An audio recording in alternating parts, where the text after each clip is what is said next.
السلام علیکم ورحمۃ اللہ وبرکاتہ ناظرین، پروگرام گہری نظر میں آپ کا میزبان عبداللہ عالم زیب آپ کی خدمت میں حاضر ہیں۔ ناظرین، حب الوطنی ہر انسان کی جبلت، اس کی فطرت میں شامل ہے۔ یہ ایک حقیقت ہے، لیکن اس حقیقت کے ساتھ ساتھ ہم یہ بھی دیکھتے ہیں کہ ہماری مملکت میں صورتحال اس حقیقت سے الٹ کر ہے۔ ہم دیکھتے ہیں ہمارے بعض علاقے، ہمارے بعض صوبے، بعض جگہیں ایسی ہیں جہاں پہ کچھ لوگ ریاست کے خلاف اٹھ کھڑے ہوتے ہیں، اداروں سے ٹکرانے کی کوشش کرتے ہیں۔ اب یہاں پہ دو سوال بہت اہم ہیں کہ کیا یہ لوگ وطن سے غداری کرتے ہیں یا پھر یہ احساسی کمتری کا شکار ہو کر اس ایکشن کا ری ایکشن دیتے ہیں جو ایکشن ریاست کی طرف سے لیا جاتا ہے۔ دو بہت اہم سوال ہیں۔ ہم دیکھتے ہیں ناظرین، پاکستان میں اگر دیکھا جائے بلوچستان کے بعض علاقے ہیں، فاٹا کے علاقے ہیں، قبائل کے علاقے ہیں، وزیرستان، دیر، سوات، اسی طرح گلگت بلتستان، یہ ایسے علاقے اگر ہم پاکستان کی زندگی کو دیکھیں، پاکستان جب سے معرض وجود میں آیا، نصف صدی تک ہم نے ان علاقوں میں کبھی فوج تعینات کرنے کی ضرورت محسوس نہیں کی، اور اس کی بنیادی وجہ یہ تھی کہ یہی لوگ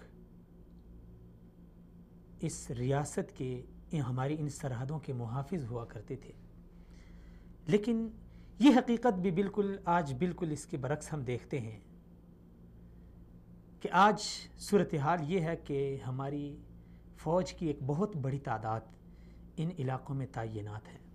یہاں پہ بھی اب سوال اٹھتا ہے کہ محافظ پاکستان تھے یہ لوگ نصف صدی تک، کبھی ہم نے ان سے خطرہ محسوس نہیں کیا، بلکہ یہی لوگ اپنی مدد آپ کے تحت بارڈروں پہ پہرا دیا کرتے تھے۔ دشمنانی وطن اور دشمنانی پاکستان کو یہی لوگ جواب دیا کرتے تھے۔ لیکن آج صورتحال یہ ہے کہ ہماری بہت بڑی فوج کی ایک بہت بڑی تعداد یہاں پہ تعینات ہے۔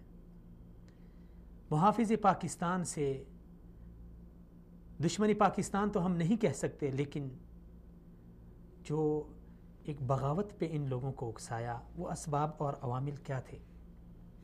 یہ ایک سفر کیوں اور کیسے طے ہوا؟ آج ہم اسی حوالے سے بات کرتے ہیں۔ کیا ان لوگوں کو محروم رکھا گیا؟ کیوں یہ لوگ اتنے احساسی کمتری کے شکار ہو گئے؟ اور صرف یہی نہیں کہ انہوں نے ریاست کے اندر بغاوت کی یا بندوقیں اٹھائی یا اداروں سے ٹکراؤ کی صورتحال پیدا ہو گئی، بلکہ ہم یہ بھی دیکھتے ہیں کہ ہماری مملکت سے لوگ دڑا دڑ دوسرے ممالک میں جاتے ہیں، نام نہاد اور ایک فرقہ واریت کی جنگ میں ان کو جھونکا جاتا ہے، ان کو وہاں پہ مارا جاتا ہے۔ کیا ہماری بارڈروں کی صورتحال اس قدر نازک ہو گئی ہے کہ ہمارے نوجوان 30 سے 40 ہزار تک جاتے ہیں اور ہمیں خبر تک نہیں؟ باہر سے لوگ آتے ہیں، مملکت میں مداخلت کرتے ہیں، ہمارے لوگوں کو بغاوت پہ اکساتے ہیں۔ صرف بلوچستان ہی نہیں، اگر ہم دیگر علاقوں میں دیکھیں تو ان لوگوں کو ایسا کرنے پہ کیوں اور کس نے مجبور کیا؟ کیوں یہ لوگ جو پاکستانی تھے، جو محب وطن تھے، آج وہ غیروں کے لیے کھلونا بن چکے ہیں؟ بہت سارے سوالات ہیں جن پہ آج ہم بات کریں گے۔ بات کرنے کے لیے میرے ساتھ اسٹوڈیو میں تشریف فرمائے میرے معزز مہمان جناب فردوس جمال صاحب، نوجوان تجزیہ نگار ہیں۔ جمال صاحب، بہت شکریہ آپ تشریف لائے۔ اسی طرح ناظرین ہمارے ساتھ فون کال پہ ساتھ دیں گے سینئر تجزیہ کار جناب برکت اللہ لون صاحب، اور اسی طرح ہمارے ساتھ ہوں گے فاٹا، قبائل اور دیگر جو علاقے ہیں ان کے اوپر گہری نظر رکھنے والے جماعت اسلامی کے بزرگ رہنما پروفیسر ابراہیم صاحب۔ میں تمام مہمانان گرامی اور آپ ناظرین کو خوش آمدید کہتا ہوں۔ جمال صاحب، شروع میں نے عرض کیا کہ حب الوطنی ہر انسان کی فطرت میں شامل ہے۔ حقیقت تو یہ ہے، لیکن اس کے ساتھ ساتھ ہم دیکھتے ہیں بعض علاقوں میں کچھ لوگ ریاست کے خلاف بغاوت پہ اتر آتے ہیں، کچھ اداروں کے ساتھ ٹکراؤ کی صورتحال ان کی پیدا ہوتی ہے۔ سوال یہ ہے کہ ایسے اسباب وہ کون سے عوامل ہوتے ہیں جو لوگوں کو ایسا کرنے پہ مجبور کرتے ہیں؟ بسم اللہ والصلاة والسلام علی رسول اللہ، اما بعد۔ عبداللہ صاحب، سب سے پہلے تو آپ کا بہت شکریہ، اور میں آپ کے چینل کو خراج تحسین پیش کرنا چاہوں گا کہ آپ نے اس اہم ٹاپک پہ آپ نے گفتگو کرنے کے لیے آج مجھے بھی دعوت دی، اور بھی ہمارے بہت سینئر مہمانوں کو آپ لوگوں نے انوائٹ کیا۔ اور سچی بات یہ ہے کہ یہ جو علاقے ہیں ہمارے، یا محروم، ہم ان کو کہیں محروم خطے ہیں یا محروم صوبے ہیں، یا جو بھی نام دے دیں، وہاں تک میڈیا کی، آزاد میڈیا کی ایکسیس اور رسائی نہیں ہے۔ پہلی بات تو یہ ہے، اس لیے ان کی جو محرومیاں ہیں، ان کے مسائل ہیں، ان کے دکھ اور ان کے غم جو ہے وہ عام پاکستانی کے سامنے آزاد ذرائع سے نہیں آتے۔ میرے خیال میں ان کے احساسی کمتری کا ایک بنیادی سبب یہی بھی ہے کہ لوگ ہمیں پوچھتے نہیں ہیں، کوئی پوچھنے والا نہیں ہے، کوئی کوریج کرنے والا نہیں ہے۔ نہیں، بالکل۔ سو آپ نے جو قدم اٹھائی ہے بہت قابل تحسین ہے۔ پہلی بات تو یہ ہوئی۔ دوسری بات، اس کے جو اسباب ہیں، جو عوامل ہیں کہ لوگ وہاں پہ ہتھیار کیوں اٹھاتے ہیں، ریاست کے خلاف کیوں کھڑے ہوتے ہیں، یا لوگ وہاں پہ ٹھیک ہے نا باغی کیوں بن جاتے ہیں، اداروں سے ٹکراتے کیوں ہیں، زندہ باد اور مردہ باد کی تحریکیں کیوں شروع ہو جاتے ہیں، یا باہر کے ایلیمنٹس کو وہاں پہ موقع کیوں ملتا ہے، یہ بہت اہم سوال ہے۔ ان سوالوں کا جواب ہماری قوم کو تلاش کرنا چاہیے تھا، ہمارے اداروں کو تلاش کرنا چاہیے تھا، ہمارے جو تجزیہ نگار ہیں، دانشور ہیں ہمارے، ان کو اس کا جواب تلاش کرنا چاہیے تھا۔ دیکھیں عبداللہ صاحب، کسی بھی ریاست کی بنیادی جو ذمہ داری ہوتی ہے، اپنے شہریوں کو لے کے، اپنے باشندوں کو لے کر، اپنی عوام پبلک اور اپنے لوگوں کو لے کے، وہ ذمہ داری ان کی تعلیم، ان کا روزگار، ٹھیک ہے، ان کا تحفظ کے ساتھ ساتھ، ان چیزوں کے ساتھ ساتھ بنیادی چیز وہ ہے کہ وہاں کے جو باشندے ہیں، اس ملک کے، اس کنٹری کے، اس خطے کے، ان کے درمیان وسائل کی اور آپ کے ملک کے جو خزانہ ہے اس کی اور تمام حقوق کی منصفانہ تقسیم یہ بنیادی چیز ہے۔ کوئی بھی ملک، کسی کا قول ہے، کوئی بھی ملک ٹھیک ہے نا کفر کے ساتھ چل سکتا ہے، لیکن ظلم کے ساتھ نہیں چل سکتا ہے۔ ظلم کیا ہے کہ آپ ان باشندوں کے درمیان، اس ملک کے، اس کنٹری کے، آپ کیا کرتے ہیں؟ تفریق کرتے ہیں۔ وہاں پہ آپ کی تفریق بس اوقات حکومتوں کے بدلنے کے ساتھ کبھی لسانی نوعیت کی ہوتی ہے تفریق، کبھی فرقہ وارانہ تفریق ہوتی ہے، ٹھیک ہے نا، کبھی قومی، اور یہ چیزیں تفریق کی مختلف نوعیتیں ہو جاتی ہیں۔ تو بنیادی سبب کہیں بھی، کسی بھی خطے میں، صرف پاکستان کی میں بات نہیں کر رہا ہوں، میں عالمی اور آفاقی بات کر رہا ہوں، کسی بھی خطے میں بنیادی طور پہ تحریکیں جب اٹھتی ہیں اپنے ملک کے خلاف، اپنی حکومتوں کے خلاف، اس میں بنیادی عنصر جو ہوتا ہے وہ کیا ہے؟ وسائل کے منصفانہ تقسیم نہ ہونا ہوتی ہے، ان کے حقوق نہ ملنا ہوتی ہے۔ میں ایک فار ایگزامپل آپ کو مثال دینا چاہوں گا۔ آپ دیکھیں، ہمارے ملک کے 4 صوبے تھے، ابھی 5واں صوبہ بھی بنا، لولا لنگڑا بنا۔ آپ دیکھ لیں، اب ان جو صوبے ہیں ہمارے 5، ان میں کیا منصفانہ ہمارے وسائل کی تقسیم ہوتی ہے؟ جواب نفی میں ہے۔ بلوچستان میں اگر بہت عرصے تک وہاں پہ ٹھیک ہے نا، ہم ہتھیار لوگوں نے نہیں اٹھایا، لیکن وہاں پہ چنگاری تھی دبی ہوئی۔ سبب اس کا کیا تھا کہ وہاں سے گیس نکلتی ہے اور وہاں سے سفر کرتے ہوئے ٹھیک ہے نا سینکڑوں کلومیٹر دور آپ کے کشمیر تک پہنچتی ہے، اور وہاں جس جگہ سے نکلتی ہے سوئی، وہاں کے لوگوں کو وہ اس سے میسر نہیں، وہ اس سے محروم ہے۔ تو یہ دولت کے جو وسائل کے غیر منصفانہ تقسیم ہے، وہ بنیادی سبب ہے کسی بھی قوم کا، کسی بھی خطے کا، کسی بھی صوبے کا، یا کسی بھی جگہ کا، وہاں کے لوگوں کا اپنی ریاست کے خلاف ہتھیار اٹھانے کا بنیادی سبب بھی ہے۔ اس پہ فوکس کرنے کی ضرورت ہے۔ اور دوسرا جو سبب ہے عبداللہ صاحب، اس کے علاوہ جو سبب ہے دوسرا، وہ لوگ ہتھیار اٹھاتے ہیں، وہ خارجی ایلیمنٹس ہیں۔ آپ اپنے جغرافیے کو دیکھیں، کسی بھی جگہ پہ جہاں عموماً ہتھیار لوگ اٹھائے ہوئے ہیں، آپ پاکستان کی اگر ہم بات کرتے ہیں، بلوچستان، ٹھیک ہے نا، اچھا اس کے علاوہ گلگت بلتستان اور آپ کے وزیرستان، ان کی جغرافیائی اگر ہم اس کو اٹھا کے دیکھیں، اس کی نوعیت کو اٹھا کے دیکھیں، جغرافیائی اس کا وہ سٹیٹس دیکھیں، تو یہ سارے علاقے بارڈرز کے اوپر واقع ہیں۔ گلگت بلتستان کے ساتھ انڈیا کی بارڈر بھی لگتی ہے، چائنا کی بارڈر بھی لگتی ہے، اور افغانستان کی واخان کی پٹری سے لے کے بارڈر لگتی ہے۔ آپ کے بلوچستان کے ساتھ ایران کی بارڈر لگتی ہے، افغانستان کی بارڈر لگتی ہے، ٹھیک ہے نا. اسی طرح فاٹا وغیرہ کے ساتھ آگے افغانستان کی بارڈر لگتی ہے. تو ہوتا ہے کہ ہمارے جو دشمن ہوتے ہیں وہ پھر اپنے ان علاقوں میں جو ناراض قسم کے لوگ ہوتے ہیں ہمارے، ان کو بطور سہولت کار اپنے مشن کے لیے، اپنے ایجنڈے کے لیے ان کو کھڑا کرتے ہیں. ٹھیک ہے. تو ایک طرح سے پھر وہ لوگ ظاہراً ان کا نعرہ کیا ہوتا ہے؟ حقوق کا ہوتا ہے. ظاہراً ان کا نعرہ، ٹھیک ہے نا، اپنی محرومی کا ہوتا ہے. ظاہراً ان کا نعرہ جو ہوتا ہے نا عدل و انصاف کی طلب کا ہوتا ہے. لیکن اصل میں پیچھے پیسہ، پیچھے فورس اور پیچھے تمام جملہ وسائل کن کے ہوتے ہیں؟ غیروں کے ہوتے ہیں. اور اس طرح کے تنظیموں کا، اس طرح کے دھڑوں کا اور اس طرح کے ایلیمنٹس کا وجود ہمارے ان تینوں جگہوں پر ہے. آپ کے بلوچستان میں بھی، آپ کے گلگت بلتستان میں بھی، اور آپ کے فاٹا میں بھی.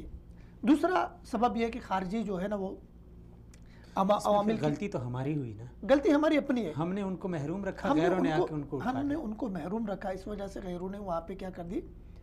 ان کو گود لے لیا ان کو. اب اگر میں تھوڑی سی واضح مثالیں دے کر آپ کو سمجھاؤں، دیکھیں گلگت بلتستان کی چونکہ میرا تعلق وہاں سے ہے اور بہت محروم علاقہ ہے. کوئی ٹی وی چینل اس پہ بات نہیں کر رہا ہے، کوئی میڈیا اس پہ بول نہیں رہا ہے وہاں کے حقوق کے اوپر. اچھا، گلگت سے یہ آپ کا تعلق ہے. ہم نے گلگت کے حوالے سے کہا کہ 5 صوبے ہیں، ایک لولا لنگڑا. جی جی. لولا لنگڑا آپ نے کیوں اس کو؟ دیکھیں لولا لنگڑا یہ کہ آپ کے سرکاری کاغذات میں یہ صوبہ ہے، لیکن ابھی تک ہمارے اخبارات میں، ہمارے میڈیا چینلز میں لکھتے ہیں جی 4 صوبے، چاروں صوبے. ہمارے وزیر اعظم صاحب جب سی پیک کا افتتاح کرنے گئے تو اس وقت بھی ان 4 ہی لے کے گئے تھے. ہاں 4 ہی لے کر گئے، اور وہاں 4 وزیر وزرائے اعلیٰ. اور ابھی ستم ظریفی یہ ہے کہ 4 صوبوں کے 5 وزرائے اعلیٰ لکھا جاتا ہے. صوبے 4 اور وزرائے اعلیٰ 5، اور کبھی 5 وزیر صوبے بن جاتے ہیں، وزیر اعلیٰ 4 کا ذکر کیا جاتا ہے. تو یہ ایک لولا لنگڑا اصل میں ہوا ہے کہ اگر ہم تھوڑی سی پیچھے گلگت بلتستان کے اس پہ جائیں، چونکہ میں چاہوں گا یہاں پہ کچھ بات کر لوں گلگت بلتستان کے.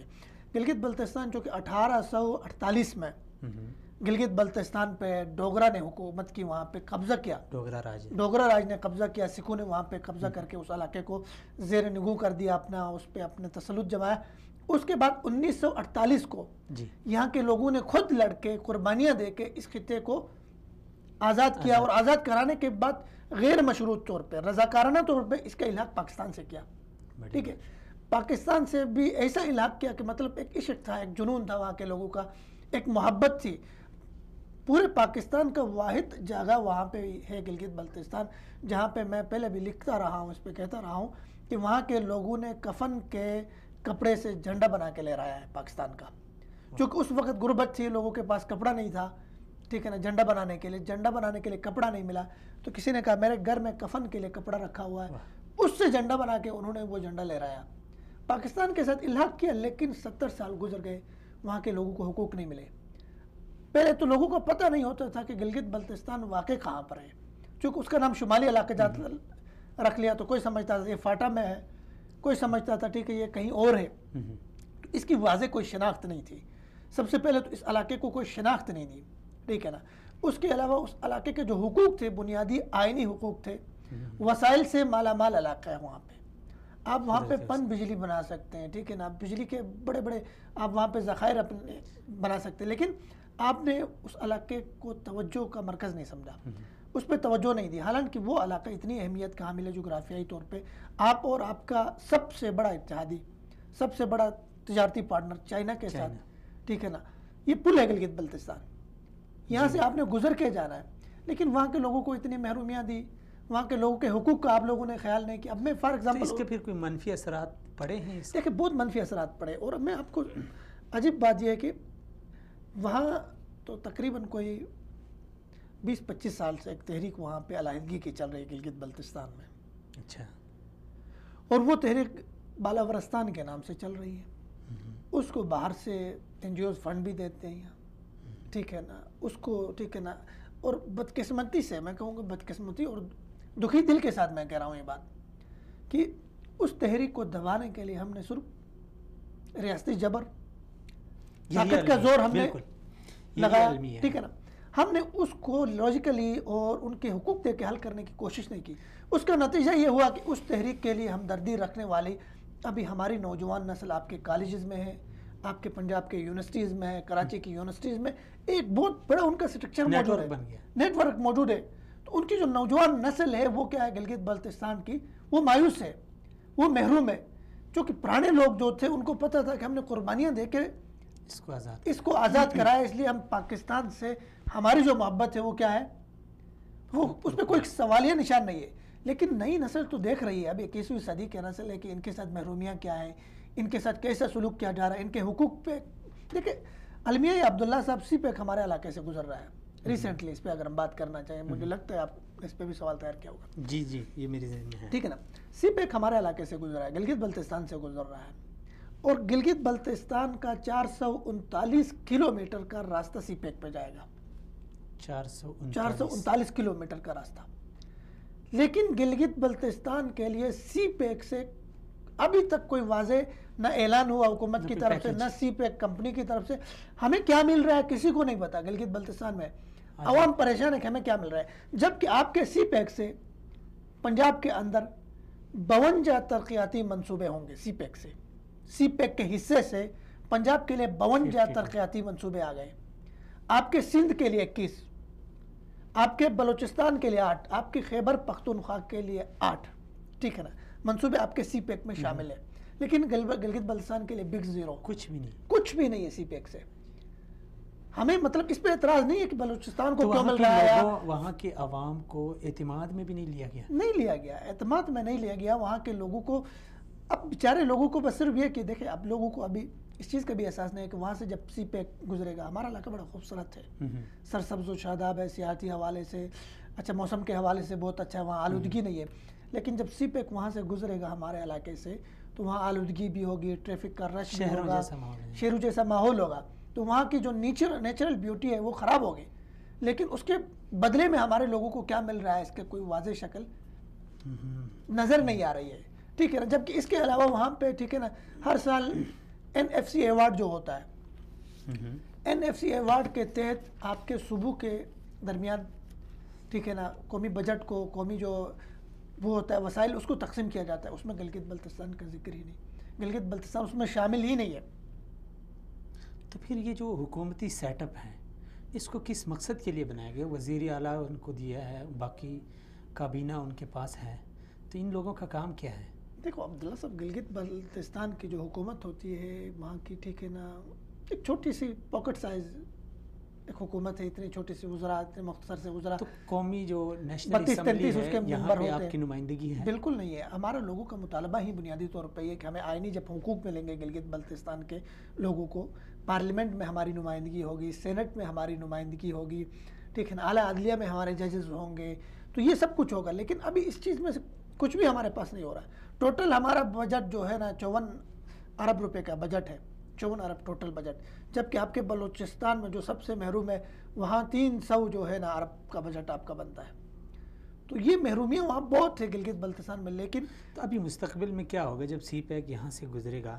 قوم کو تو بالآخر پتہ چل ہی جائے گا، گلگت کی قوم جو بلتستان میں رہتی ہے، کہ بھئی ہمیں اس طرح محروم رکھا گیا، باقی صوبوں کو نوازا گیا. تو کیا کوئی ریئیکشن ہوگا یا نہیں؟ دیکھو اسی کا تو خدشہ ہے. یہی چیز حکومت کو سمجھنے کی ضرورت ہے. وہاں کے لوگوں کو بہت ہلکا لے رہی ہے حکومت. وہاں کے لوگوں کو حکومت شاید سمجھ رہی ہے وہاں کے لوگوں کو اتنا شعور نہیں ہے، وہاں کے لوگ اتنے ٹھیک ہے نا، میڈیا تک ان کی ایکسیس نہیں ہے، یا سمجھتے نہیں ہیں وہاں کے لوگ کہ ہمارے حقوق کیا ہے. وہ زمانہ گزر چکا عبداللہ صاحب. اب وہاں کے لوگ باشعور ہو گئے ہیں، وہاں بہت ویل ایجوکیٹڈ لوگ ہیں، وہاں پہ باشعور لوگ ہیں، وہاں سمجھنے والے، فہم رکھنے والے لوگ ہیں، ادراک رکھنے والے. ظاہر ہے وہاں پہ شروع طور میں جب آپ ان کو محروم کریں گے، ایک قوم کو، ایک خطے کے لوگوں کو آپ محروم کریں گے، ان کے وسائل پہ آپ ٹھیک ہے نا ڈھاکہ ڈالیں گے، ٹھیک ہے نا، ان کو ریٹرن آپ کچھ نہیں دے دیں گے، تو ظاہر ہے مایوسی جو ان کی ہے وہ گہری ہوتی جائے گی، ان کی محرومی گہری ہوتی جائے گی، اور نتیجہ وہی ہوگا جو بلوچستان میں ہو رہا. میں تو کہہ رہا ہوں گلگت بلتستان میں ایک نئے بلوچستان کی بنیاد پڑ رہی ہے، اور ہماری جو حکومت ہے، ہمارے حکمران ہیں، ان کو ہوش کے ناخن لینے کی ضرورت ہے. یعنی ہمیں بجائے اس کے کہ ہم وہاں پہ لوگوں کے اوپر جبر کریں، سختی کریں، کیا سمجھتے ہیں جو اسباب اور عوامل ہیں اس پہ ہم غور کیوں نہیں کرتے؟ کہ مثلا یہ جو بلوچ لوگ اٹھے ہیں، کیوں اٹھے ہیں؟ ان اسباب تک، جڑوں تک پہنچنے کے بجائے ہم ڈائریکٹ وہاں پہ جا کے فوج تعینات کرتے ہیں، فورسز بھیجتے ہیں، تو اس کا تو کیا سمجھتے ہیں، یعنی یہ تو ایک جنگی ماحول بن جائے گا، لڑائی کا ایک ماحول بن جائے گا. یہاں سے ہم فوج بھیجیں گے، وہاں سے ظاہر بات ہے لوگ، ایک آدمی کا کوئی رشتہ دار مرے گا، اس کا گھر بلڈوز ہوگا، باقی جو اس کا نقصان ہوگا تو خاموش بیٹھ جائے گا. عبداللہ صاحب دیکھیں اصل المیہ کیا ہے، اس طرح سے یہ تحریکیں دب جائے گی جو اس طرح اٹھ رہی ہے. اصل المیہ ہے کہ ہمارے جو سیاسی سسٹم ہے ہمارے ملک کا، جو نظام ہے ہمارے ملک کا، جس نظام کے تحت آپ کے جگہ جگہ سے اٹھ کے اسمبلی کے اندر آپ کے ملک کی کریم ہوتی ہے، وہ ایک طرح سے وہ جمع ہوتی ہے، ٹھیک ہے نا، آپ کے جو نمائندے ہوتے ہیں، آپ کے اسمبلی کے ممبران ہوتے ہیں، آپ جس سسٹم سے الیکشن لڑ کے وہاں پہ آتے ہیں نا، سب سے پہلی بات تو یہ ہے کہ المیہ یہ ہے کہ وہاں پہ آنے والے لوگ کوئی بہت قابل لوگ یا معاشرے کے سب سے اچھے معزز پڑھے لکھے شعور رکھنے والے فہم و ادراک رکھنے والے لوگ نہیں ہوتے. آپ کو پتہ ہے جاگیردار آتے ہیں، وڈیرے آتے ہیں، چودھری آتے ہیں، پیسے والے آتے ہیں، چور اور ڈاکو آتے ہیں. ظاہر ہے ان کا بنیادی آنے کا مقصد یہ ہوتا ہے اپنی دولت کو انکریز کریں. پاکستان کے جغرافیے کا بھی نہیں پتہ ہوگا، جغرافیہ کا بھی نہیں پتہ ہوتا ہے، لوگوں کے مسائل کا بھی نہیں پتہ ہوتا ہے، اور جو ہدف لے کے وہ آ رہے ہوتے ہیں اسمبلی میں، ٹھیک ہے نا، وہ صرف یہ کہ اپنی جیبیں بھرنا، اپنے باہر کے اکاؤنٹس، ٹھیک ہے نا، ان میں اضافہ کرنا، اپنے بچوں کو باہر تعلیم دلوانی. اس لیے ان کو لوگوں کے مسائل کا صحیح ادراک اور شعور نہیں ہوتا ہے، جس کی وجہ سے ہمارے علاقے محروم چلے آتے ہیں. برکت اللہ صاحب کال پہ. جی السلام علیکم رحمۃ اللہ. السلام علیکم.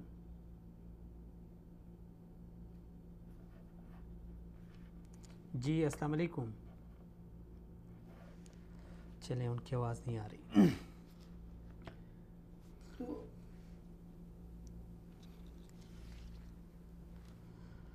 اچھا، تو اس کو آپ یعنی کیا ذمہ دار کس کو سمجھتے ہیں؟ دیکھیے ذمہ دار کسی بھی آپ کے ملک میں کوئی اگر کہیں پہ محرومی ہے، یعنی آپ کی جو ساری باتیں سن لی، اس میں جس نتیجے پر پہنچا ہوں وہ یہ ہے کہ یہ جو لوگ اٹھ جاتے ہیں بندوق لے کے یا بغاوت لے کے، یہ قصوروار نہیں ہے.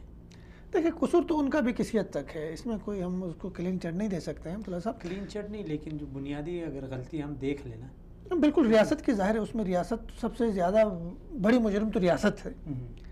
آپ اگر فرد کے، ریاست کے افراد کے، ریاست کے اندر بسنے والے باشندوں کے، شہریوں کے حقوق کا تحفظ نہیں کر سکتی ریاست، تو سب سے بڑی مجرم تو ریاست ہے. لیکن اس کے علاوہ بس اوقات ان ریاست کے جو افراد ہیں جو ہتھیار اٹھاتے ہیں یا ریاست کے خلاف لڑنے پہ آمادہ ہو جاتے ہیں، وہ بس اوقات قانونی چارہ جوئی سے ہٹ کے آپ کے پاس ایک لیگل طریقہ ہوتا ہے آپ نے حقوق حاصل کرنے کا. کار مل گئی. جی السلام علیکم رحمۃ اللہ. جی وعلیکم السلام. برکت اللہ صاحب، بہت شکریہ سر آپ نے شرکت کی. سر ہم بات کر رہے ہیں پاکستان کے جو بعض محروم علاقے ہیں یا محروم صوبے ہیں ان کے حوالے سے. آپ کا تعلق گلگت بلتستان سے ہے، اور گلگت بلتستان، بلوچستان، فاٹا، یہ جو علاقے ہیں یہ جغرافیائی لحاظ سے بڑی اہمیت کے حامل ہیں، اور ابھی تو سی پیک بھی آپ کے ہاں سے گزر رہا ہے. اس سے گلگت بلتستان کی جو اہمیت ہے وہ مزید بڑھ جاتی ہے. سر اب سوال یہ ہے کہ گلگت بلتستان آپ کے ہاں سے گزر رہا ہے، تو گلگت بلتستان کو سی پیک میں سے کچھ حصہ مل رہا ہے یا نہیں؟ دوسرا سوال اسی کے ساتھ کہ سی پیک کے حوالے سے گلگت بلتستان کی قوم کو، وہاں کی عوام کو اعتماد میں لیا گیا ہے یا نہیں؟ اچھا دیکھیں، سب سے پہلے میں آپ کو یہ بتاؤں جی کہ گلگت بلتستان میں جو ہے آپ کو جی ہیلو جی آواز آ رہی ہے سر آپ کی. سب سے پہلے جو آپ کا پہلا سوال ہے جی کہ جو گلگت بلتستان کا جو سی پیک کے حوالے سے گلگت بلتستان کو کیا ملا ہے کیا نہیں ملا ہے، پہلے میں تھوڑا سا یہ آپ کو اینالائز کر کے بتا دوں. وہاں کی جو گورنمنٹ ہے گلگت بلتستان کی، جو وزیر اعلیٰ صاحب ہیں اور ان کی جو کابینہ ہے، جی وہ تو بڑے دعوے کر رہے ہیں کہ اس سی پیک کے اندر بہت سارے پروجیکٹس رکھے گئے ہیں. مثال کے طور پر ان کا کہنا یہ ہے کہ 180 میگا واٹ الیکٹریسٹی کا ایک پروجیکٹ رکھا گیا ہے. جی اسی طرح سے ان کے بقول 2 جو ہے انڈسٹریل زونز رکھے گئے ہیں، اور کچھ جو یہ جو آپ کا کچھ روڈ کا بھی ان کا ذکر ہے کہ یہ جو وہ بھی اس میں سی پیک پروجیکٹ میں رکھے گئے ہیں، لیکن حقیقت ایسا نہیں ہے. آپ بتاؤں حقیقت اس کے برعکس ہے جی. اس لیے کہ آپ جب سی پیک جب بنا ہے تو سی پیک کا اپنا ایک ویب سائٹ بنا ہوا ہے، اس کے اندر پروونس وائز اچھا آپ کا پروجیکٹ ڈیفرنٹ جو آپ کے سیکٹر وائز ہر پروجیکٹ کی کاسٹ وائز ساری ڈیٹیل دی ہوئی ہے جی. ہر کوئی شخص اس کو گوگل کو براؤز کر کے اس کو دیکھ سکتا ہے. تو جب آپ اس میں جا کے دیکھتے ہیں گوگل سرچ کر کے اس کی جب ویب سائٹ پہ جا کر دیکھتے ہیں جی تو اس میں ایون کہ آپ کے آزاد کشمیر کا ایک آدھ پروجیکٹ نظر آئے گا، باقی سارے چاروں پروونسز کے اس کے اندر ہر طرح کے انرجی کے انفراسٹرکچر کے سارے پروجیکٹ نظر آئیں گے جی. آپ کو گلگت بلتستان کا $1 کا پروجیکٹ نظر نہیں آ رہا ہے، اس میں نظر نہیں آئے گا. سی پیک میں گلگت بلتستان کے لیے کچھ بھی نہیں ہے. آپ جب دیکھیں نا اگر ہوتا تو سی پیک کی جو ویب سائٹ کے اندر جو پروجیکٹس کی لسٹ دی ہوئی ہے اس میں ساری ڈیٹیل دی ہوئی ہے کہ پروجیکٹ کی جو اسٹیج آف اس کی کس اسٹیج میں وہ پروجیکٹ ہے، اسٹارٹ اپ میں ہے، فیزیبلٹی ہے، یا اس کی جو دوسرا کیا مطلب جو بھی اس کی اس حوالے سے پروجیکٹ کے حوالے سے اس کی جو کتنی کاسٹ آئے گی، کب تک کمپلیٹ ہوگا، یعنی اس پروجیکٹ کی پوری لائف ہسٹری اس کے اندر دی ہوئی ہے ہر پروجیکٹ کی، سارے پروونسز کی اور ہر سیکٹر کی. تو اگر ہے تو کیوں نہیں نظر آ رہا وہاں پہ؟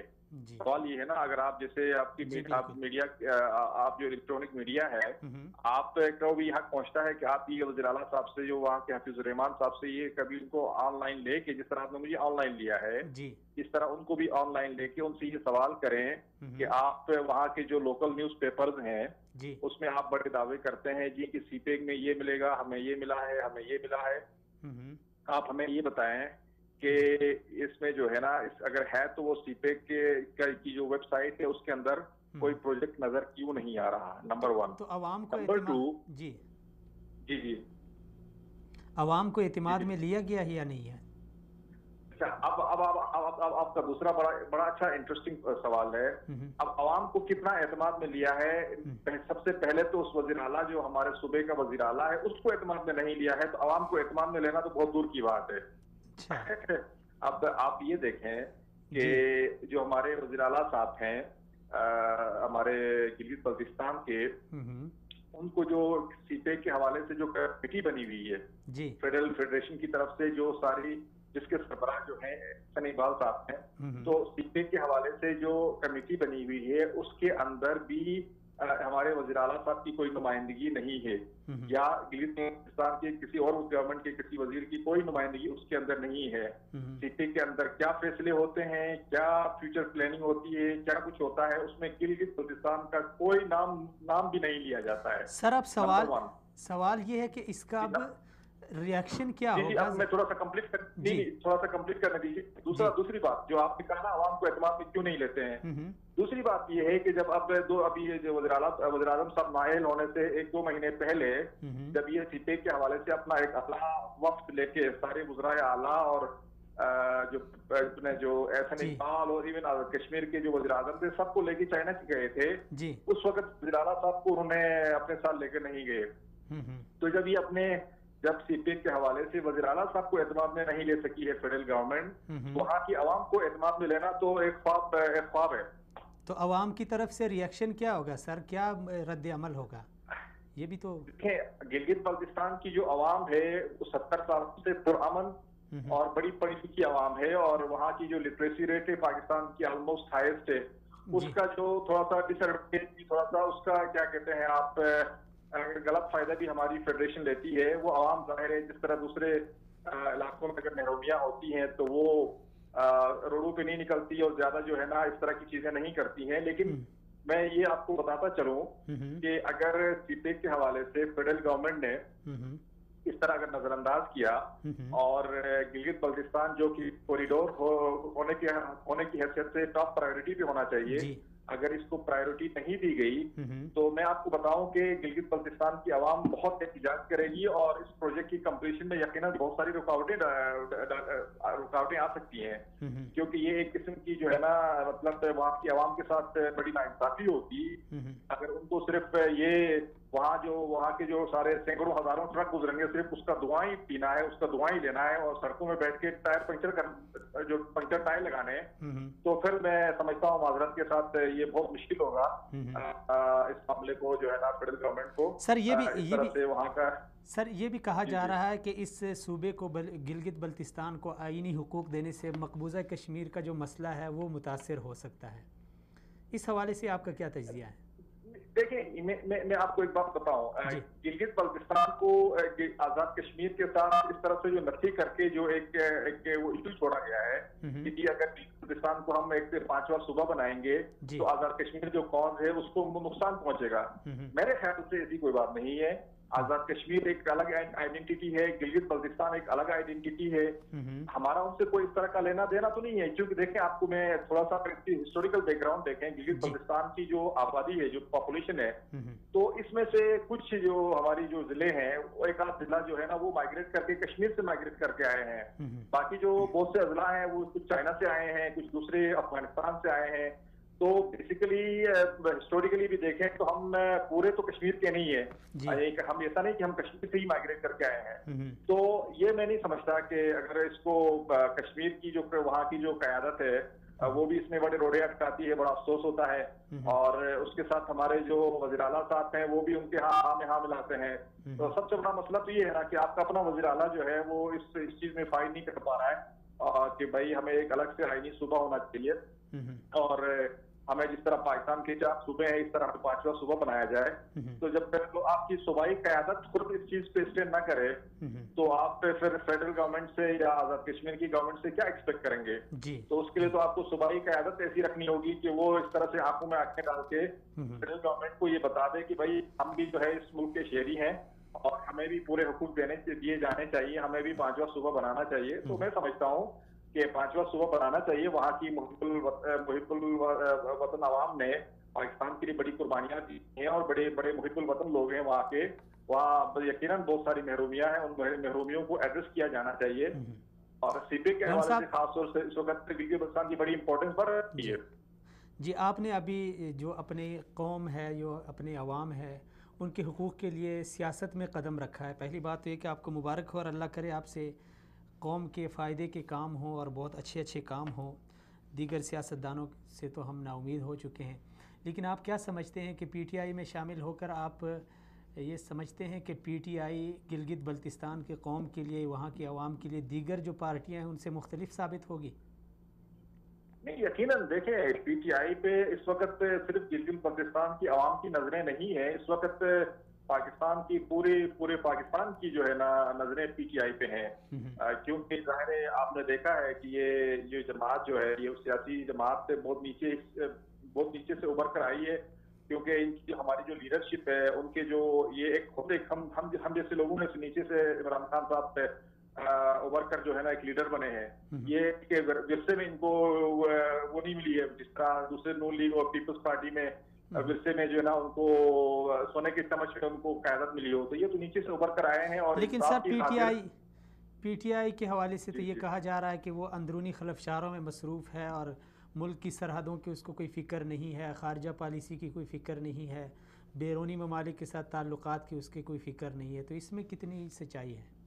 دیکھیں اندرونی جو ہر پارٹی کے اندر اندرونی آپ کیا سمجھتے ہیں نون لیگ کے اندر کتنے دھڑے بنے ہوئے ہیں؟ نہیں پارٹی کے اندر نہیں، یعنی مملکت کے اندر دیگر پارٹیوں کے ساتھ وہ ایک ٹکراؤ کی صورت میں ہے۔ نہیں دیکھیں دیگر پارٹیوں کے ساتھ پی ٹی آئی کا ٹکراؤ نہیں ہے، وہ ان کا نظریاتی ان کا اختلاف ہے، کیونکہ دیگر جو پارٹیاں ہیں انہوں نے پچھلے 25-30 سالوں سے بلکہ 70 سالوں سے آپس میں جو ہے نا مک مکاؤ کر کے کبھی تم کبھی ہم کر اقتدار میں آتے رہے ہیں اور ملک کو لوٹتے رہے ہیں، تو وہ ظاہر پی ٹی آئی تو ان کے ساتھ کمپرومائز تو نہیں کر سکتی ہے، ان کا اپنا ایک نظریہ ہے، ان کا جو نظریائی احتساب ہے، ان کا جو انصاف کا جو نظریہ ہے وہ تو ان پارٹیوں کے ساتھ میچ نہیں ہوتا ہے۔ اگر آپ پیپلز پارٹی کو بھی دیکھیں، مسلم لیگ ان کو بھی دیکھیں، ان کا جو ہسٹوریکل بیک گراؤنڈ ہے وہ ظاہر ہے وہ بالکل ڈفرینٹ ہے، تو کیا ظاہر ہے ملک کے ساتھ جو کچھ کیا ہے آپ کے سامنے ہے۔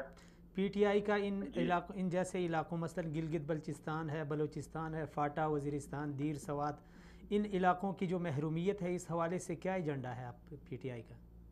دیکھیں پی ٹی آئی کی جو میں سمجھتا ہوں جب وہ اقتدار میں آئے گی انشاءاللہ، سینٹر میں بھی آئے گی اور سارے صوبوں میں بھی آئے گی، تو یہ سب دیکھیں یہ سب سے پہلے انصاف کی امپلیمنٹیشن ہوگی.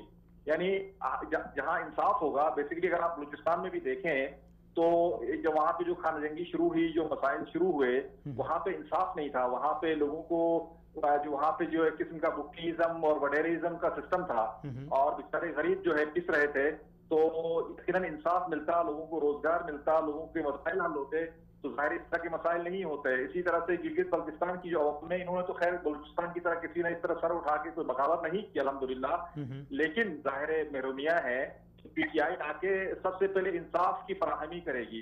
دیکھیں ایک جنگ میں ایک بادشاہ نے دیکھا کہ جب وہ جنگ نہیں جیت پا رہا تھا تو اس نے اپنے پورے اس میں اعلان کیا کہ آخر ایسی کون سی چیز میری رعایا میں ہو رہی ہے جس کی وجہ سے میں یہ جنگ جیت نہیں پا رہا ہوں.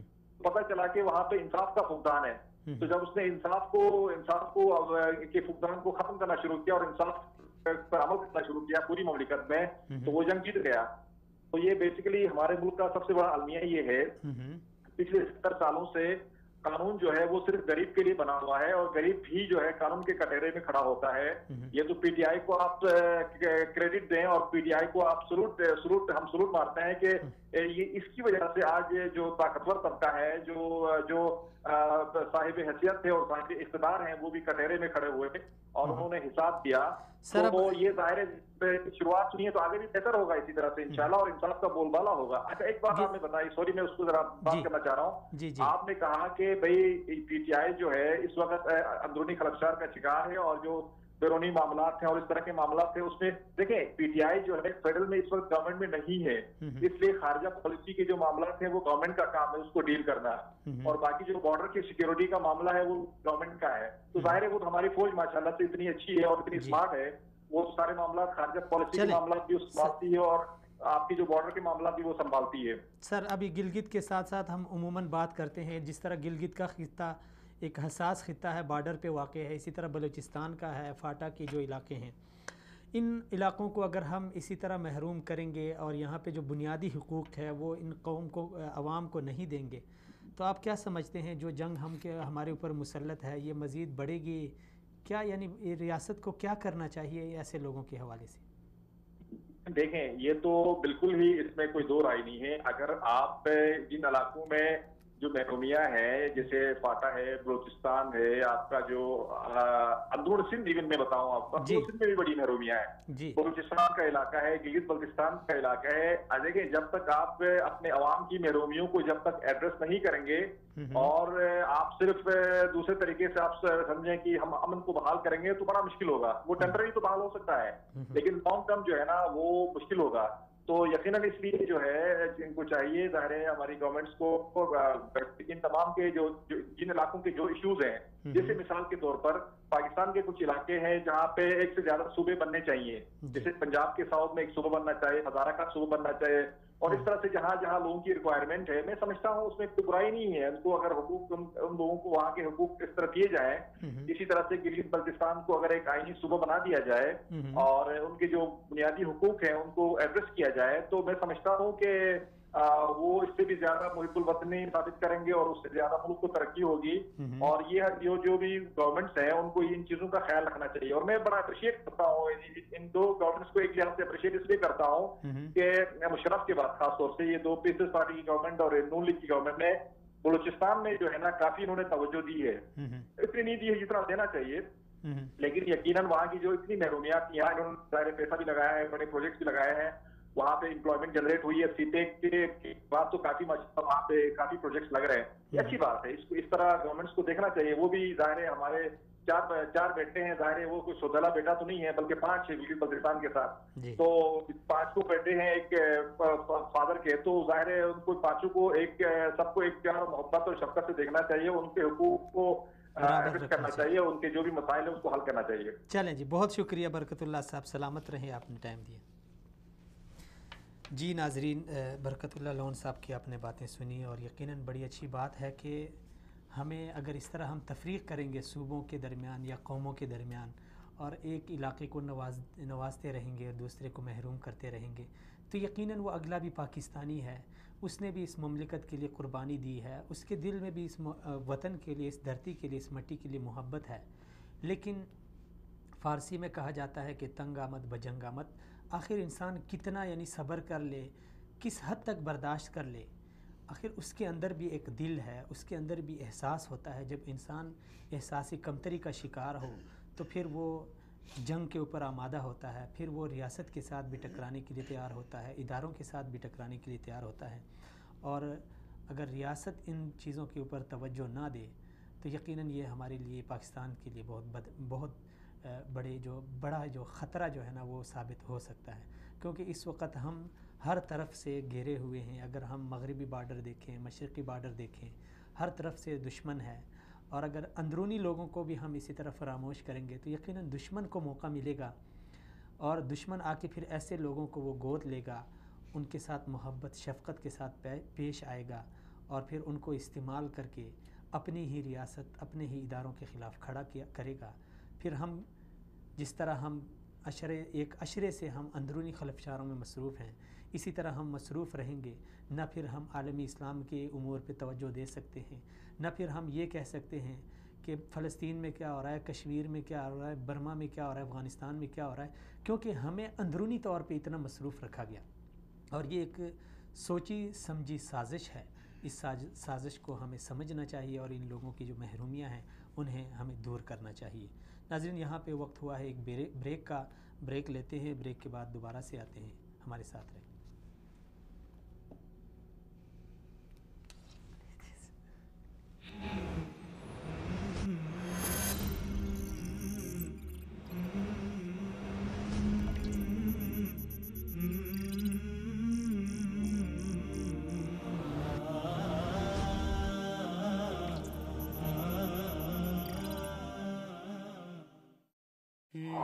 محافظ پاکستان سے دشمن پاکستان تک کا سفر۔ تاریخ بتاتی ہے کہ جب منگولوں نے عراق کو تاراج کیا تو اس وقت بعض لوگ یہ بحث فرما رہے تھے کہ کوا حلال ہے یا حرام۔ تاریخ کے ان تلخ حقائق کو قبول کرنا بسا اوقات مشکل ہو جاتا ہے، کیونکہ ہر ذی شعور کے ذہن پر یہ سوال سوار ہوتا ہے کہ اس وقت جب کہ منگول مسلمان کے خون کی ہولی کھیل رہے تھے اور ایک عظیم الشان سلطنت کی باقیات کو اپنے گھوڑوں کے کھروں تلے بے دردی سے رون رہے تھے، تو وہ کون اور کیسے لوگ تھے جو اس بحث کو نمٹانے کی فکر میں لگے ہوئے تھے کہ کوا حلال ہے یا حرام۔ یہ بات بھی کسی حد تک درست ہے کہ تاریخ خود کو دہراتی ہے، اور یہ نظارہ آج ہم اپنے ملک و ملت میں بخوبی دیکھ رہے ہیں۔ ڈرون میں مارے جانے والے معصوم بچوں کی چیخیں، اپنی آنکھوں کے سامنے ہنستے بھستے گھروں کو کھنڈرات میں بدلتے دیکھنے والوں کی سسکیاں، ہر روز لاشیں اٹھانے والے کندھوں کی دھاڑیں مارتی چیختی چلاتی آوازیں، فرقہ واریت میں بے گناہ شہید ہونے والوں کے خون کی ندیاں، ویران گھر کا منظر پیش کرنے والے ہمارے اسکول، مدارس اور عبادت گاہیں۔ میں لٹ گیا، اور میرے بچے شہید ہو گئے۔ ان سب سے بڑھ کر دکھ یہ ہے کہ ہمارے بے حس میڈیا چینلز پر یہی بحث گونجتی ہے کہ طالبان مسلمان ہیں یا کافر، حکیم اللہ شہید ہے یا ہلاک، امریکہ ڈرون حملے اپنے دفاع کے لیے کر رہا ہے یا پاکستان کے لیے، انڈیا ہمارا دوست ہے یا دشمن، ایران کا انقلاب اسلامی ہے یا خونی، بلوچ قبائل باغی ہیں یا محب وطن۔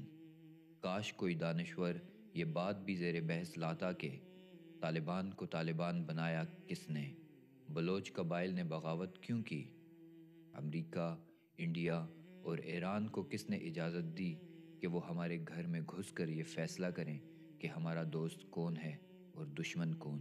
مگر کیا کیجئے کہ ایسے سوال تو دراصل ان قوموں کے ماتھے کا جھومر بنتے ہیں جو دشمن کی آنکھ میں آنکھیں ڈال کر کھڑے ہونے کا حوصلہ رکھتی ہوں۔ جن علاقوں سے محسود اور بلوچوں کا تعلق تھا وہ نام نہاد دہشت گردی کی جنگ سے پہلے تو بہت پرامن علاقے تھے۔ پورے پاکستان میں یہ وہ علاقے تھے جہاں اس جنگ کے نزول سے قبل کبھی ایسے فسادات نہیں ہوئے تھے، بلکہ یہ تو وہ سرحدیں تھیں جہاں ہم نے آدھی صدی سے زیادہ عرصے تک کبھی اپنی فوج تعینات کرنے کی ضرورت ہی محسوس نہیں کی۔ یہ تو محافظ پاکستان تھے، اور آج یہ عالم کہ 1.25 لاکھ فوج وہاں موجود ہے اور پھر بھی امن نہیں۔ دراصل بحث تو یہ تھی کہ اگر وہ دشمن پاکستان بن بھی گئے تو محافظ پاکستان سے دشمن پاکستان تک کا سفر کیوں اور کیسے طے ہوا، یہ سب جاننا اتنا مشکل نہیں۔ ہاں، بس اس کے لیے اپنی آنکھوں سے بے غیرتی کی پٹی اتارنا شرط لازم ہے۔ سوچیں تو ذرا، جن کے گھروں کو ان کی آنکھوں کے سامنے بلڈوز کر دیا جائے، جنہوں نے اپنی زندگی سے بھرپور گھروں کو اپنے ہاتھوں سے قبرستانوں میں بدلا ہو، جنہوں نے بغیر کسی جرم کے اپنے ننھے معصوم بچوں کی لاشیں اٹھائی ہوں، وہ جواب میں ہم کو محبت بھری شمعیں اور پھول کے گلدستے بھیجیں گے تو یہ خام خیالی ہے۔ دکھ تو یہ ہے کہ جن آقاؤں کو خوش کرنے کے لیے اس ملک کو جہنم میں جھونک دیا گیا، وہ آج بھی خوش نہیں، اور نہ ہی وہ کبھی خوش ہوں گے، کیونکہ خداوند کریم نے ارشاد فرما دیا ہے کہ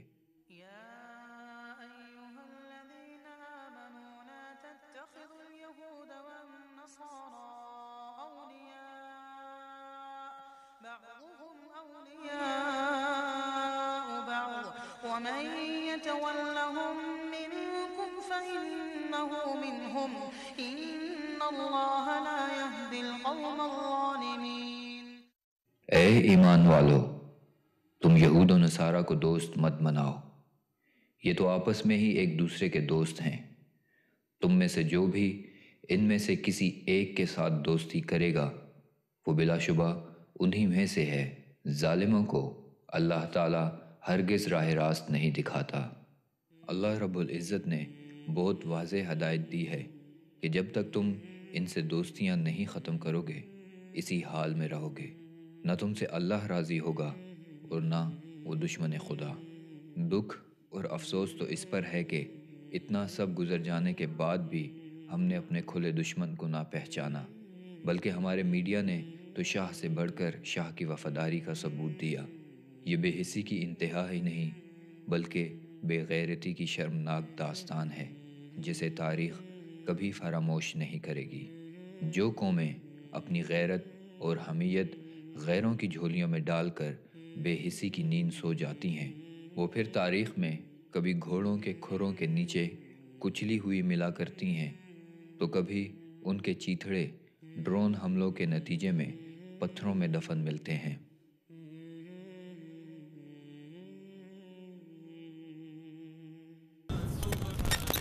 رسالة اردو۔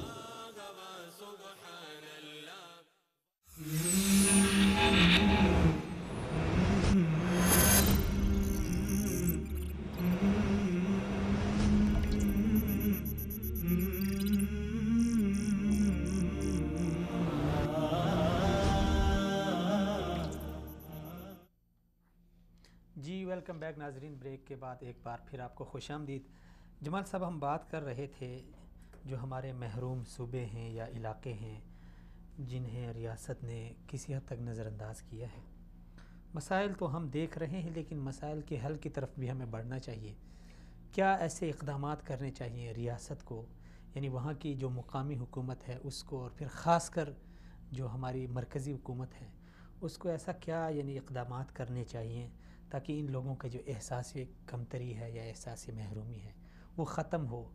حب الوطنی میں تو ہمیں کوئی شک نہیں ہے۔ عبداللہ صاحب، پہلی بات تو ہے کہ آپ سے میں اتفاق نہیں کرتا ہوں کہ کسی حد تک ریاست نے انہیں نظر انداز کیا ہے، بلکہ بہت حد تک، اچھا، بہت حد تک نظر انداز کیا ہے، اور اس کا حل بھی ہمیں جو محروم صوبے ہیں ان کی نوعیت مختلف ہے، ان کی محرومیوں کی نوعیت مختلف ہے۔ اچھا، اس کے بعد ان کے وہاں سے پھر جو رد عمل ہے جی وہ رد عمل مختلف ہے، وہاں کے مسائل مختلف ہیں، ٹھیک ہے نا؟ تو جیسے آپ کے فاٹا کی ہم بات کرتے ہیں، فاٹا میں یہ ہے کہ وہاں کی جو محرومیاں ہیں اس کی نوعیت اس حوالے سے الگ ہے کہ وہاں پہ جن لوگوں نے ہتھیار اٹھایا ہے، وہاں پہ جن لوگوں نے وہاں یا اغیار کے ہاتھوں میں کھیل رہے ہیں، یا لوگوں کو قتل کر رہے ہیں، یا سیکیورٹی کے اداروں کے خلاف لڑ رہے ہیں، ریاست کے خلاف لڑ رہے ہیں، وہ ایک فکری نظریے کے اوپر لڑ رہے ہیں۔ وہ اس لیے نہیں لڑ رہے ہیں کہ لوگوں کو ہم نے سڑکیں بنا کے دینی ہے یا لوگوں کو ہم نے ٹھیک ہے نا روزگار دینے ہیں، سکولز دینے، بلکہ وہ تو سکول اڑا رہے ہیں.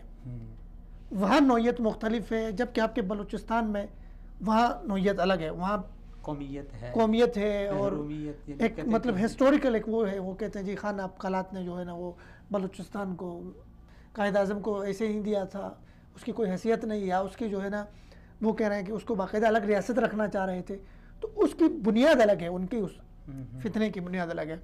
اس طرح گلگت بلتستان میں نوعیت بالکل الگ ہے، ان کے آئینی حقوق ہیں، وہ کہہ رہے ہیں ہمیں صوبہ بناؤ.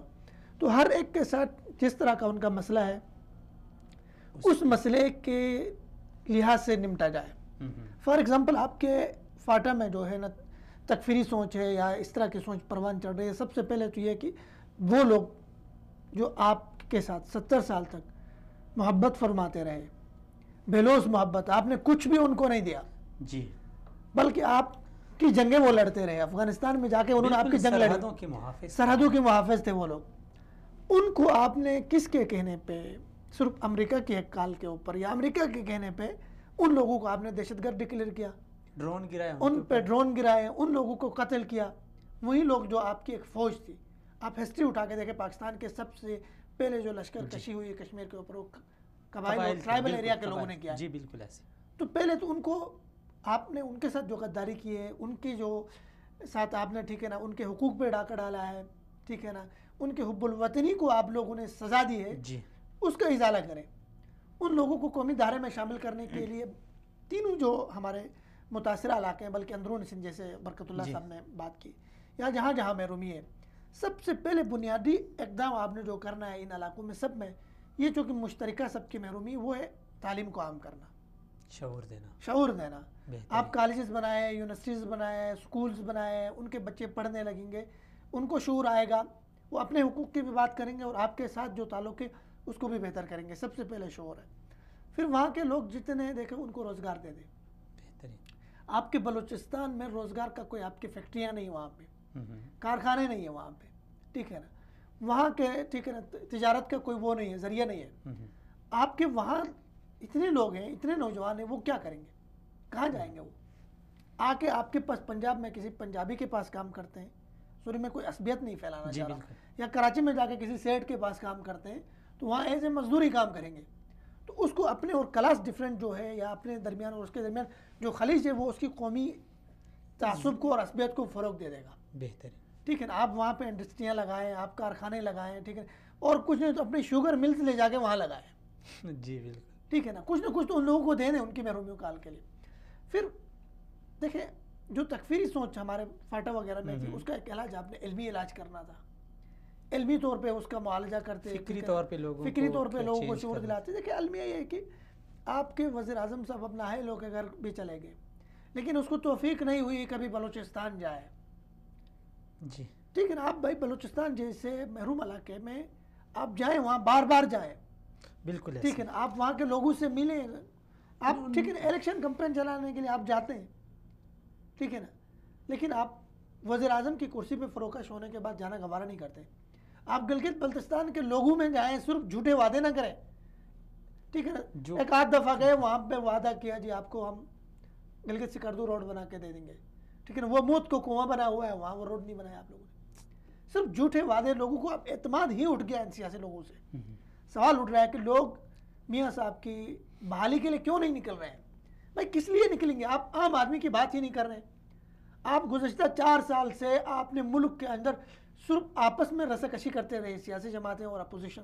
جی بالکل. پاناما سے عام آدمی کا لینا دینا نہیں ہے، ٹھیک ہے. احتساب ہونا چاہیے ملک میں. ایک آدمی کے گھر میں روٹی نہیں ہے، اس کے پاس ٹھیک ہے نا اس کے لیے ٹھیک ہے نا گیس نہیں ہے، بجلی نہیں ہے، ٹھیک ہے نا، اس کے لیے روزگار نہیں ہے، ایجوکیشن نہیں ہے، بچے پڑھ نہیں سکتے ہیں، ٹھیک ہے نا. وہ دن میں کمائی کر کے رات کو بچوں کو لے جا کے کھلاتا ہے.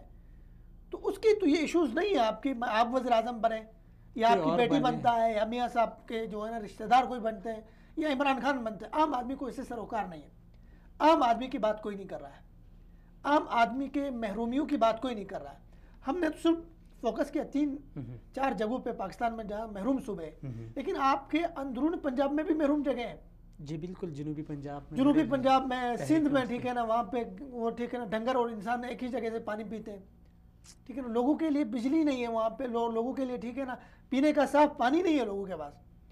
تو آپ جو ہے نا ہر جگہ پہ محرومیوں کا جب تک آپ ازالہ نہیں کریں گے سنجیدگی کے ساتھ، ٹھیک ہے نا، اور بجائے اس کے کہ جہاں پہ جو تحریک اٹھتی ہے اس کو کچلنے کے لیے زور کا استعمال کیا جائے.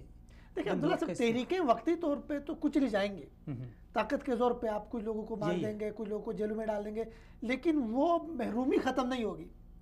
یہ حکومت چلی جائے گی، پھر لوگ دیکھیں گے محرومیاں وہی ہیں. دیکھو محرومیوں کو، ٹھیک ہے نا، یا بغاوتوں کو اسباب جنم دیتے ہیں. بالکل. جب تک آپ اسباب کو ختم نہیں کریں گے، ان کا حل نہیں کریں گے، مسائل کو، ٹھیک ہے نا، ایڈریس نہیں کریں گے مسائل کو، اس وقت تک آپ لوگوں کے اندر سے بغاوت کا جو عنصر ہے، ایلیمنٹس، اس کو ختم نہیں کر سکتے. نہیں کر سکتے. بہت شکریہ جمال صاحب.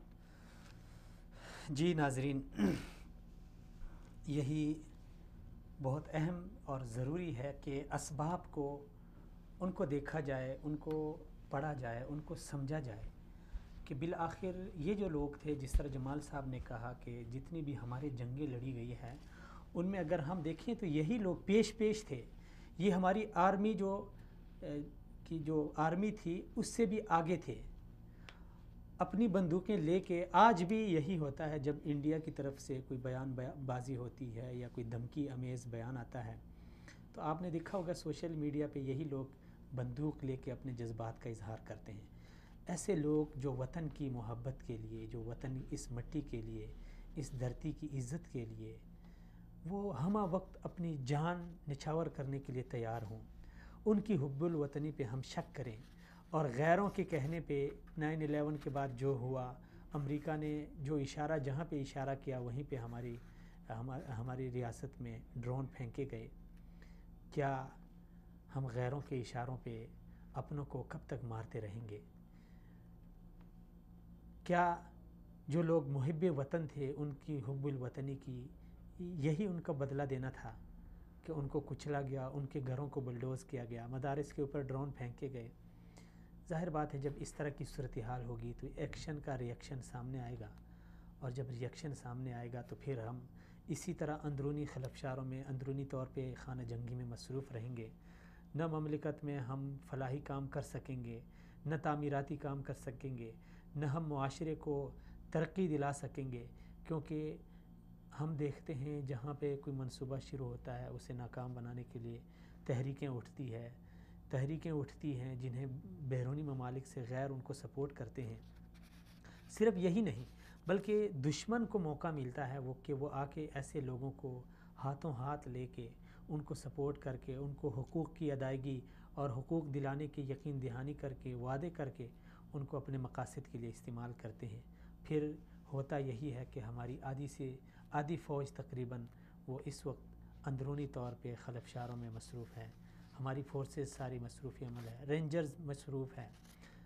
اگر ہم دیکھیں بیرونی طور پہ بھی ہمارے اوپر دشمن مسلط ہیں، فکری طور پہ ہمارے اوپر یلغار ہے. ایسی صورتحال میں ضروری ہے کہ ریاست ان اسباب اور عوامل کو پرکھے، اور ان اسباب اور عوامل جو ان لوگوں کی محرومیوں کا باعث بنتے ہیں، جو ان تحریکوں کو اٹھانے کا سبب بنتے ہیں، انہیں دیکھے، ان کو پڑھے اور ان کا حل نکالے. بصورت دیگر ہم اسی طرح اندرونی خانہ جنگی میں مصروف رہیں گے اور اس کے پھر نتائج بہت ہی بھیانک ثابت ہوں گے. جی ناظرین، اسی کے ساتھ ہم آپ سے اجازت چاہتے ہیں، اگلے پروگرام میں پھر سے ملاقات ہوگی. تب تک کے لیے اللہ حافظ.